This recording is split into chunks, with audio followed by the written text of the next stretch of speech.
Hi, Fall Creek artists. You say hi, Oliver. Hi. We hope you enjoyed your book with Mr. Sanfilippo, and we thought we would show you how you can make your own Gerald the Dancing Giraffe and add some fun background and do a little drawing tutorial with us. What do you think? Sounds good? All right, so we hope you can join us. All right, Cricut artists. So for this project, you're going to need a pencil and some markers. I also like to use a Sharpie, but you can also use a black marker if you have that at home. I start by drawing an oval, and this is going to be the body of our giraffe. But before I want to draw that oval, I want to make sure that I know what kind of sweet dance move Gerald's going to be doing. So maybe Gerald's going to be doing a backflip, maybe he's going to be doing a plie, maybe he's going to be doing some swing move, or maybe he's just going to be flossing. So the first thing you're going to do is choose what type of sweet dance move Gerald's going to be doing, and then you're going to decide if he's going to be standing up tall, or maybe he's flipping, so he's going to be this way, the long way. So is it vertical or horizontal? So mine is going to be a backflip.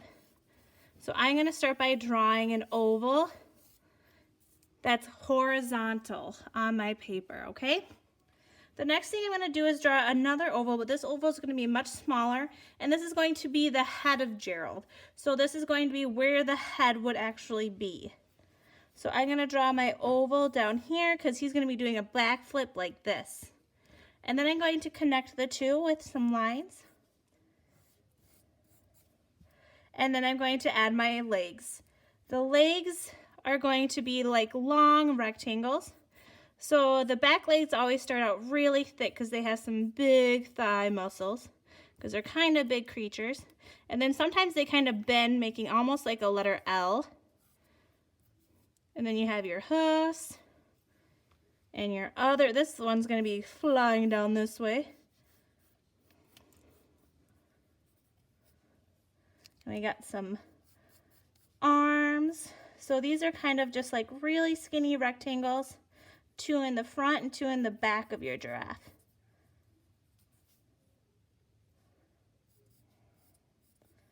And you can add little circles for where their little joints are.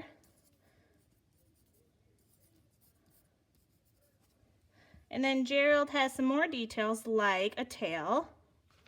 So I'm going to go ahead and add a tail. His tail's going to be coming around this way.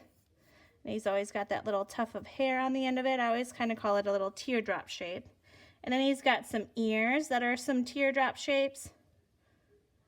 An ear over here. And they have those little kind of horns on the top of their heads. Again, you can think about what kind of face is Gerald making. Is he kind of closing his eyes, totally in the zone? Or does he have his eyes open, super excited to be where he is? Giraffes also have the little hair coming down their neck like this, so you can add that.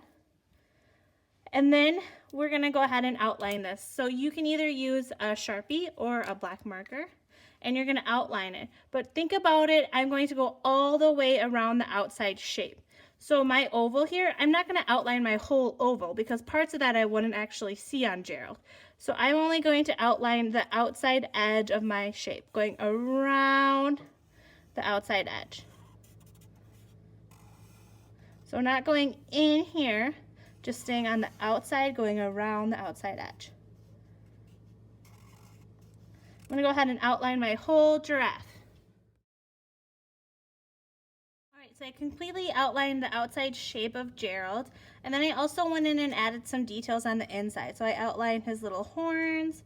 I went around kind of where the hair running down his neck is. Oh, look it, I forgot to outline his other leg. That would be very unfortunate. Poor Gerald. Alright, then when I'm done with that, I might want to add some more details on the inside. So maybe I would draw his tail going in all the way like this. Maybe he's got some little marks on his knees. Maybe his hoofs got little marks like this. So when you're all done drawing your giraffe, you can go ahead and erase any extra pencil line that you might not want on your piece. Whenever I'm erasing, I always make the letter L with my hand, so like this, or if you're left-handed, the backwards L. And I'm going to stay inside this rectangular shape. This is going to help make sure that my paper's not going to crumple or crease when I'm erasing my pencil line. So this is the safe zone, as we like to call it, for erasing. So we're just going in and erasing any pencil line. And then I'm gonna go ahead and go and color it. So there's a lot of different colors you could use to color Gerald. Traditionally, giraffes are known to be like either an orange or a yellow. So if you want, you could go through and color your entire giraffe orange or yellow. And then I actually like to color it all one color to start, and then I go in after that and add my spots. I find it just a little bit quicker because then I don't have to be really careful to go around all those spots. So I'm gonna go ahead and quickly color in Gerald.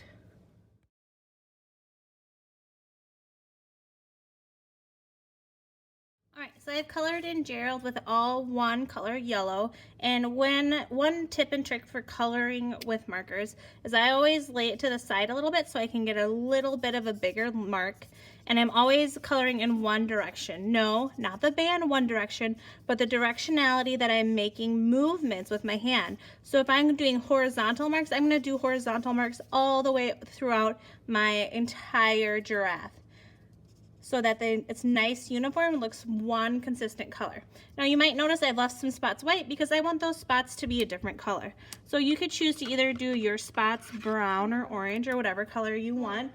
And then we're gonna go ahead, and of course you can choose non-traditional colors for your giraffe, but we are gonna go ahead and color in all those little details and add some spots to our giraffe.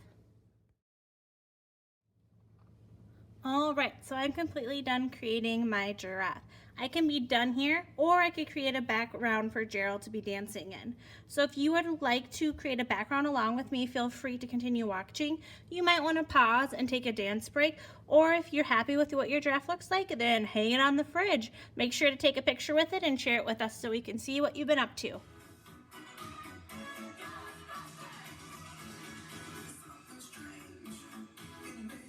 All right, Cricut artists, so if you're joining us to make the background for your Gerald, the dancing giraffe, hopefully you got a quick dance break in.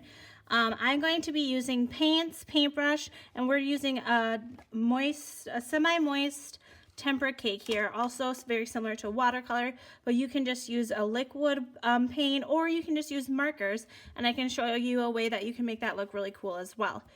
So the first thing I'm going to do is I'm going to draw a horizon line on my landscape here. So we're creating a nice beautiful landscape for Gerald to be dancing in, and the horizon line is where the sky meets the earth.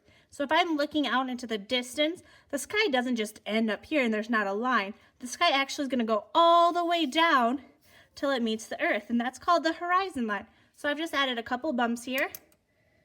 And I'm going to start by creating kind of a night sky for Gerald to be dancing in. I'm going to be using what we call tertiary or intermediate colors. So I'm going to start with a primary color blue, and I'm going to mix it with a secondary color purple. When we do a primary color plus a secondary color, that is called a tertiary or intermediate color. So I'm going to go ahead and get my brush wet, get some blue on my brush, and go ahead and paint my sky. All right, so I just created my tertiary sky, which is called a blue-purple. So now I'm going to go ahead and create the grass part of my landscape. For the grass part, I'm going to use a tertiary color as well, and I'm going to use a yellow-green.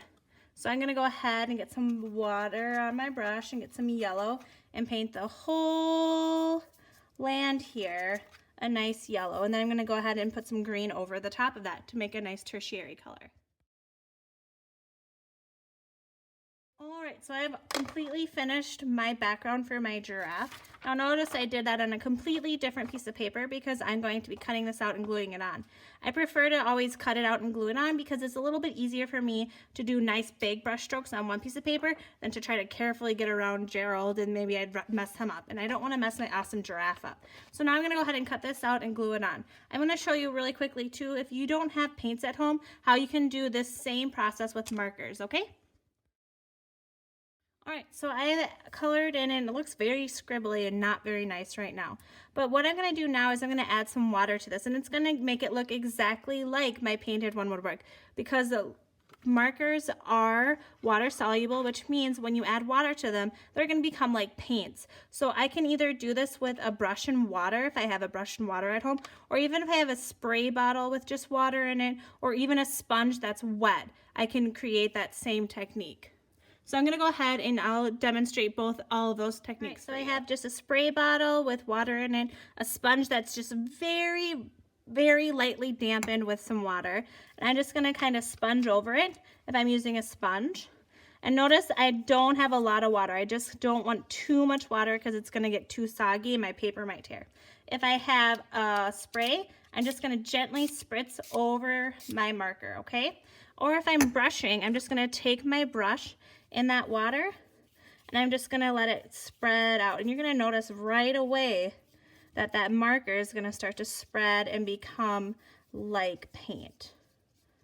So I'm going to go ahead and let this dry for a little bit because I don't want my sky and my land to blend together too much. And then I'm going to come back and do the same thing to the land. All right, so I completely finished with the background and you can see those colors are really beautiful and blending together. If you want, you could add any other details to your background, stars, trees, etc.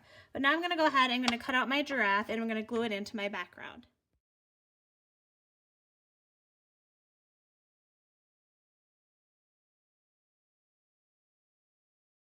All right, if you struggle with cutting out things like I did, my teachers always said, oh, this is new and you need to work on your cutting, and you accidentally cut off one of the precious limbs of your giraffe, don't worry, I can show you how to become a giraffe veterinarian and how to reattach that leg right now. So when you're done cutting out, I'm just cutting out my leg separately, even if I accidentally cut it off, because he still needs that leg, and I'm gonna go carefully and glue it down.